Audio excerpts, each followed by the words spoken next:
programang ito ay rated SPG. Striktong patnubay at gabay ng magulang ang kailangan. Maaaring may masiselang tema, lengguwahe, karahasan, sexual, horror o droga na hindi angkop sa mga bata.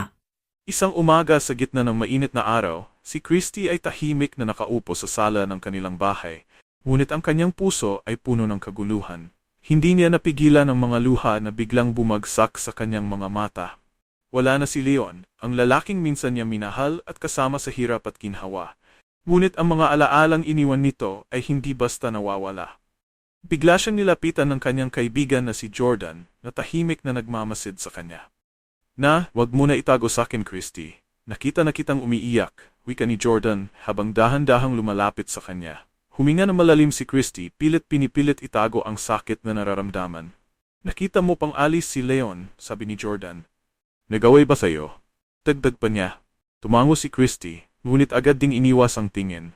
Gusto kasi niyang makipagbalikan sa akin, sagot ni Christy nang may lungkot sa boses. Pero tinapos ko na yun. Tinanggihan ko siya, tinudukan ko na yung relasyon namin. Tila may bigat ang bawat salitang binitawan ni Christy, at hindi iyon nakaligtas kay Jordan. Ginawa mo ba yun dahil naghihilom ka? O dahil wala ka na ring nararamdaman para sa kanya, tanong ni Jordan. Alam ni Christy na tama ang sinabi ng kaibigan. Nakakatrauma na kasi Jordan, sabi ni Christy. Akala ko si Leon na yung magbabangon sa akin ulit matapos ang lahat ng sakit. Pero grabe pala ang pagdadaganan ko sa kanya.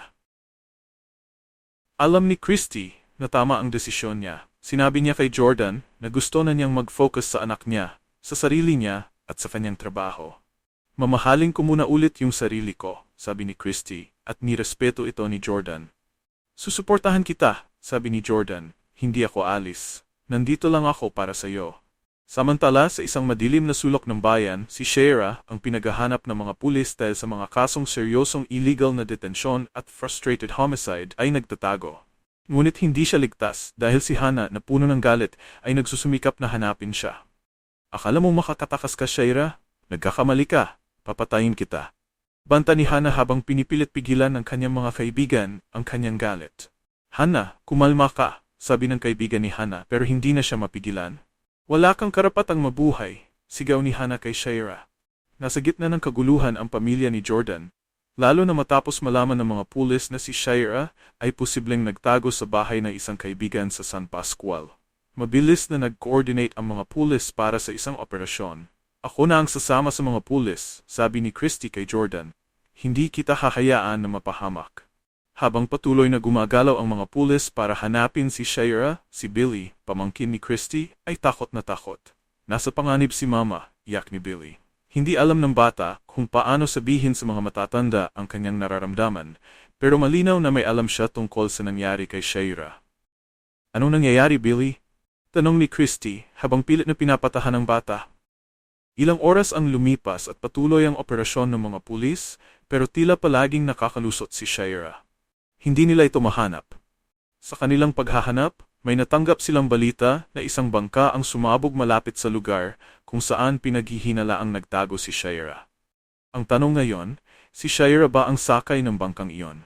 Ngunit ang tanging ebidensya na nakita nila ay isang putol na kamay. Naisip ni Christy, paano kung hindi si Shayra ang nasa bangka? Paano kung buhay pa siya at patuloy na tinatakasan ang hustisya? Napuno na ng mga tanong ang isip ni Christy. Pero sa kabila ng lahat, isa lang ang tiyak. Hindi siya titigil hanggat hindi nakukuha ang hustisya para sa mga naging biktima ni Shayra. Habang patuloy ang investigasyon, si Leon, na tila pinakamatindi ang galit kay Shayra, ay pilit na inaayos ang sitwasyon. Hindi ako titigil hanggang hindi ko siya nahanap. Sabi ni Leon sa sarili habang patuloy niyang sinusubaybayan ang mga kilos ng mga pulis. Sa bawat oras na lumilipas, lumalalim ang paghahanap kay Shayra, ngunit parang palaging isang hakbang siya sa unahan.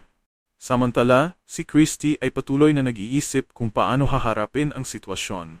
Alam niyang hindi magiging madali ang lahat, ngunit alam din niya na kailangan niyang protektahan ang kanyang pamilya. Gagawin ko ang lahat para maprotektahan ang anak ko. Pulong niya sa sarili. Sa kabilang banda, habang patuloy ang paghahanap sa bangkay ni Shayra, ang mga tao sa paligid ni Christy ay nagsimulang magduda. Bakit hindi pa rin natin siya nahahanap? Tanong ng isa sa mga pulis. Imposibleng makatakas siya mula sa pagsabog na iyon, sagot ng isa pa. Hindi magkamayaw ang lahat sa paghahanap kay Shaira, ngunit patuloy na naglalaro sa isipan ni Christy at ng iba pang pamilya ang posibilidad na si Shaira ay buhay pa. Paano kung buhay pa si Shaira? Tanong ni Christy kay Jordan. Paano kung nagtatago lang siya at pinalak ulit na makapanakit? Nagpatuloy ang investigasyon, ngunit habang tumatagal, mas lalo lang lumalabo ang mga sagot. Ang putol na kamay na natagpuan sa bangka ay isinailalim sa DNA testing, ngunit ang resulta ay hindi pa natatanggap. Tila ba nawawala sa kanilang mga kamay ang hustisyang matagal na nilang hinihintay? Sa huling sandali ng araw, habang ang lahat ay tila pagod na sa paghahanap, biglang tumunog ang telepono ni Christy. Ano ang balita? Tanong niya sa kabilang linya. Positibo, si Shaira nga ang sakay ng bangkang iyon, sagot ng boses sa telepono. Bumagsak si Christy sa kanyang upuan, hindi alam kung matutuwa o malulungkot sa balitang natanggap niya. Tapos na ba talaga ang lahat ng ito? Tanong niya sa sarili. Ngunit sa ilalim ng kanyang pagod at kalungkutan, may isang bahagi ng puso niya ang tila hindi mapakali. Bakit parang may mali? Bulong ni Christy. Bakit parang hindi ito ang katapusan?